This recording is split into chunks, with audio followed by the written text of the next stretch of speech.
तो आप सभी का अपने परिवार में स्वागत है।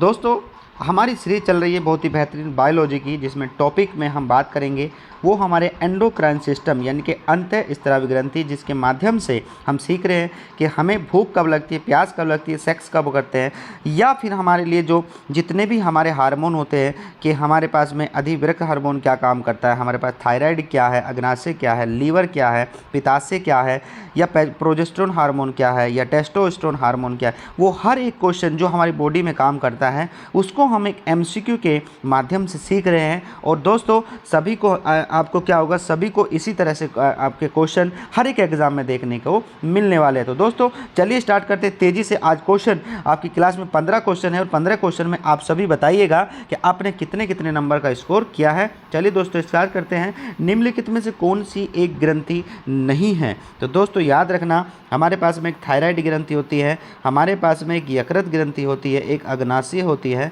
लेकिन दोस्तों हमारे पास में कोई आमाशय ग्रंथि नहीं होती है। कितना सा लॉजिक है मात्रा का, और इसी तरह से क्वेश्चन आपको देखने को एग्जाम में मिलने वाला। क्वेश्चन नंबर फर्स्ट का बी ऑप्शन जो आपका करेक्ट हो जाता है। आगे बढ़ेंगे।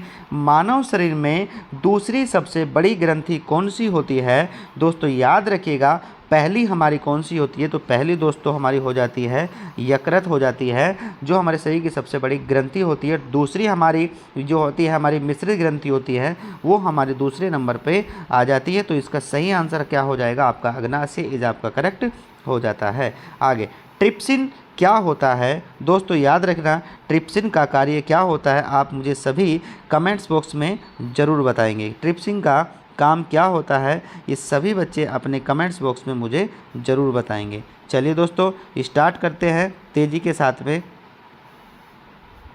चलिए स्टार्ट करते हैं। तो ट्रिप्सिन का काम क्या होता है? दोस्तों इसका काम हमारा क्या होता है? तो इसका काम हमारे क्या करता है, ये प्रोटीन को तोड़ने का कार्य करता है। बिल्कुल, चलिए आगे बढ़ते हैं। ट्रिप्सिन होता कहाँ है? दोस्तों ये भी आपको पता होना चाहिए, ये हमारे अग्नाशय में उपस्थित होता है, ये हमारे अग्नाशय में मिलता है। ठीक है जी, तो ये भी आपको पता होना चाहिए। अग्नाशय क्या है? शरीर की दूसरी सबसे बड़ी ग्रंथि है, जिसको हम क्या कहते हैं? मिश्रित ग्रंथि भी कहते हैं। क्वेश्चन नंबर 4, किस कारण से थायराइड ग्रंथि में खराबी आ जाती है? तो दोस्तों याद रखिए, लोहे की इसके आयोडीन की कमी के कारण क्या होता है, आपकी थायराइड में खराबी आ जाती है और इसका आकार बढ़ना शुरू हो जाता है। थायराइड ग्रंथि पाई कहाँ जाती है? ये हमारे गले में पाई जाती है। कहाँ पर पाई जाती है? ये हमारे गले में पाई जाती है। तो क्वेश्चन नंबर 4 का ए ऑप्शन जो आपका करेक्ट हो जाता है। आगे बढ़ेंगे। निम्नलिखित में से कौन सा अंग ग्लाइकोजन को ग्लूकोज में बदलकर रक्त का शुद्धिकरण करता है? तो दोस्तों इसका सही आंसर आपका जो हो जाएगा वो हमारा यकृत इज आपका करेक्ट हो जाता है। क्वेश्चन नंबर 5 का ए ऑप्शन जो आपका करेक्ट हो जाता है। आगे, निम्नलिखित में से कौन अंतःस्रावी ग्रंथि नहीं है? दोस्तों याद रखिएगा, पीयूष ग्रंथि हो गई, आपकी थायराइड हो गई, अधिवक्र हो गई, लेकिन आपका जो प्लीहा होता है वो हमारा अंतःस्रावी ग्रंथि नहीं होती है। आगे बढ़ेंगे। गर्भ निरोधक गोलियों में कौन सा हार्मोन का उपयोग किया जाता है? गर्भ निरोधक गोलियां क्यों खिलाई जाती है? इसलिए खिलाई जाती है ताकि आपके जो टेस्टोस्टेरोन जो अंडाशय है वो आपके उत्पन्न ना हो पाए। तो याद रखिएगा, तो इसका सही आंसर हमारा दोस्तों क्या हो जाएगा? टेस्टोस्टेरोन होता है। और टेस्टोस्टेरोन हार्मोन किन में पाया जाता है? दोस्तों ये महिला में पाया जाता है। अब आप कहेंगे सॉरी, ये हमारे जो टेस्टोस्टेरोन हार्मोन होता है ये हमारा किसका हार्मोन होता है? ये हमारा टेस्टोस्टेरोन हार्मोन जो होता है ये हमारे पुरुष का हार्मोन होता है, और जो प्रोजेस्टेरोन हार्मोन होता है ये हमारे महिला का हार्मोन होता है। तो क्वेश्चन नंबर 7 का आपका क्या हो जाएगा? तो 7 का आपका बी ऑप्शन आपका करेक्ट हो जाता है। आगे बढ़ेंगे। लैक्टोजेनिक हार्मोन किसके द्वारा स्रावित होता है? तो दोस्तों लैक्टोजेनिक हार्मोन जो आपका होता है ये किसके द्वारा स्रावित होता है? ये स्तन ग्रंथियों के द्वारा, गर्भनाल या अंडाशय, या फिर हम कहेंगे पीयूष ग्रंथि। तो दोस्तों इसका सही आंसर जो होगा हमारा वो पीयूष ग्रंथि इज आपका करेक्ट हो जाता है। आगे, हृदय गति को नियंत्रित करने वाला हार्मोन कौन सा होता है? तो हृदय गति को हमारे जो क्या करता है, कंट्रोल करता है, कौन सा? थायरॉक्सिन होता है या फिर गैस्ट्रिन होता है, ग्लाइकोजन या डोपामाइन होता है? तो दोस्तों इसका सही आंसर आपका क्या हो जाता है? थायरॉक्सिन इज आपका करेक्ट हो जाता है। बिल्कुल आगे बढ़ेंगे।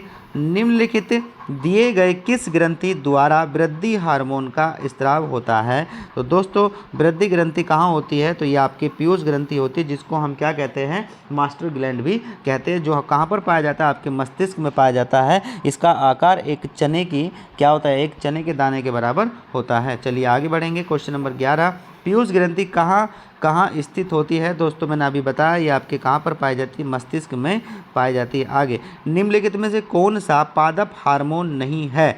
दोस्तों याद रखिएगा, आपका जो कौन सा पादप हार्मोन नहीं है, ये कौन सा था? जिब्रेलिन, ऑक्सीजन या साइटोनिन या थायऑक्सिन? तो इसका सही आंसर क्या है दोस्तों? ये आज के लिए मैं आपको होमवर्क दे रहा हूँ। ये होमवर्क है आपका, बहुत ही प्यारा सा है, और इसको पढ़कर आप जो है कमेंट्स बॉक्स में इसका आंसर जरूर दीजिएगा। आगे, इंसुलिन एक प्रकार का क्या होता है दोस्तों?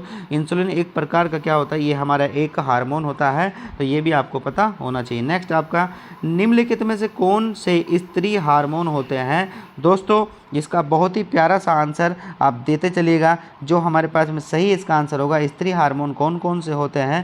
एक तो हमारा कौन सा होता है? एस्ट्रोजन एक स्त्री हार्मोन होता है, और दूसरा हमारा कौन सा होता है दोस्तों?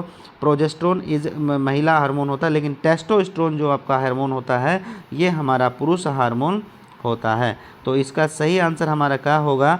आप देखिएगा यहाँ पे, तो इसका सही आंसर हमारा क्या हो जाएगा? तो इसका बी ऑप्शन आपका करेक्ट हो जाएगा, यानी कि पहला और दूसरा आपका स्त्री हार्मोन होता है। आगे, न्यूरॉन मानव शरीर के किस अंग का भाग है? तो दोस्तों याद रखना, न्यूरॉन आपके कहाँ पाया जाता है? ये परिसंचरण तंत्र या उत्सर्जन तंत्र या जनन तंत्र या फिर तंत्रिका तंत्र? तो दोस्तों इसका सही आंसर आपका जो हो जाएगा, ये हमारा क्या होता है? एक तरह से आपका जो न्यूरॉन मानव शरीर के किस अंग को प्रभावित करता है दोस्तों? ये हमारा परिसंचरण इज करेक्ट आपका हो जाता है। क्वेश्चन नंबर 15 का ए ऑप्शन आपका करेक्ट हो जाए। दोस्तों आज के क्वेश्चन कैसे थे? ज़बरदस्त थे। कितना कितना आप स्कोर कर पाए? हर एक बच्चा जरूर क्या करेंगे? कमेंट्स बॉक्स में अपना स्कोर जल्दी बताएंगे। और मैं अगली आपकी सीरीज़ के लिए बहुत तेज़ी से जल्दी से आप मुझे बताइए अगला सीरीज़ आपका कौन सा स्टार्ट होना चाहिए, कौन सी किताब की आपको ज़्यादा जानकारी लेनी है। मैं उसी तरीके से आपको क्वेश्चन लेकर आऊँगा, आपको जीके की नॉलेज और साथ में जितने भी आपकी और एडिशनल नॉलेज है वो भी आपको देने